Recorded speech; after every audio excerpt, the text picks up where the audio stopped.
আসসালামু আলাইকুম জি। আজ শেয়ার করব শিম বীজ থেকে কিভাবে চারা তৈরি করব। আর এই প্রত্যেক বছরই আমার আম্মু 2-3 বার এভাবে শিম বীজ রোপণ করেন।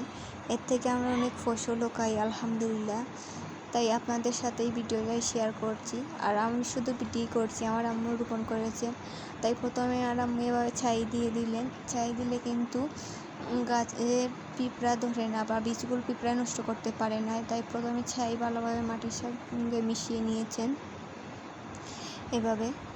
আর প্রথমে মাটিটাকে কুড়িয়ে নিয়েছেন, তারপরে বীজগুলো এভাবে বের করে নিয়ে এই বীজগুলো কিন্তু আমাদের আগে আর এই সাদা অংশটা নিচের দিকে দেওয়া লাগে।